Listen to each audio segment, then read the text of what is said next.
pagi dan salam sejahtera bagi kita semua. Jumpa lagi dengan Ibu ya. Nah, pada kesempatan kali ini kita masih membahas tentang materi kita yang minggu sebelumnya, yaitu tentang menerapkan sistem operasi jaringan. Tapi di sini kita bahas tentang jaringan client server. Pada video Ibu sebelumnya sudah Ibu jelaskan tentang jaringan peer-to-peer. Dan di video yang ini kita bahas tentang jaringan client server. 2. Jaringan client server. Agar anak-anak dapat memahami sistem jaringan client server lebih lengkap, berikut ini akan dibahas mengenai pengertian jaringan client server serta kelebihan dan kekurangan dari jaringan client server. Simak dan pahami. Client server adalah suatu bentuk arsitektur di mana klien adalah perangkat yang menerima, yang akan menampilkan dan menjalankan aplikasi atau software komputer. Dan server adalah perangkat yang menyediakan dan bertindak sebagai pengelola aplikasi, data, dan keamanannya. Kelebihan client server: 1. Lebih aman. 2. Semua data dapat di-backup pada satu lokasi sentral.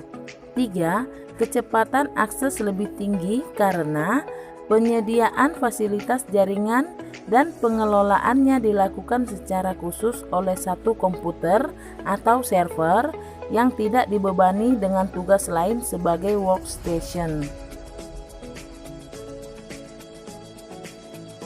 Nah, selanjutnya adalah kekurangan dari client server.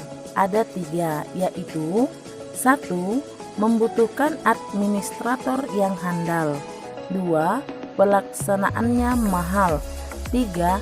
Jika server mati, maka komputer klien akan mati juga.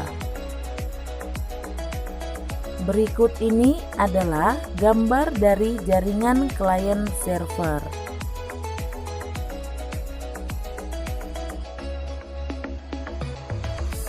Dalam sistem operasi jaringan, terdapat prinsip dan cara kerja sistem operasi jaringan tersebut, yaitu selanjutnya kita akan membahas fungsi sistem operasi jaringan. Berikut ini merupakan 9 fungsi sistem operasi jaringan yang umum ditemukan, yaitu 1. Menghubungkan sejumlah komputer dengan perangkat lainnya ke sebuah jaringan yang telah dibuat sebelumnya. 2. Mengelola sumber daya jaringan yang telah terbuat. 3. Menyediakan layanan tertentu bagi perangkat-perangkat yang terhubung dengan jaringan ini. 4. Menyediakan keamanan jaringan bagi multiple user yang terhubung dengan suatu jaringan. 5. Membantu kemudahan dalam proses penambahan perangkat klien dan juga sumber daya lainnya. 6. Melakukan proses monitor status dan fungsi elemen-elemen suatu jaringan. 7. Melakukan proses distribusi program dan juga update software kepada perangkat klien yang terhubung jaringan. 8. Membantu menggunakan kemampuan server pada jaringan komputer secara efisien. 9. Membantu menyediakan toleransi terhadap kesalahan yang mungkin terjadi. Selanjutnya yaitu tentang prinsip dan cara kerja sistem operasi jaringan. Prinsip dan cara kerja sistem operasi jaringan sedikit berbeda dengan prinsip dan cara kerja pada komputer personal. Sedikitnya ada 4 komponen utama yang terdapat pada sebuah sistem jaringan komputer sehingga dapat memenuhi standar kerja sebuah sistem operasi. Dianggap sebagai sistem operasi jaringan yakni 1. Sender, pengirim data informasi. 2. Protokol, yang mengencode dan mendekode data informasi. 3. Media transmisi, medium transfer data.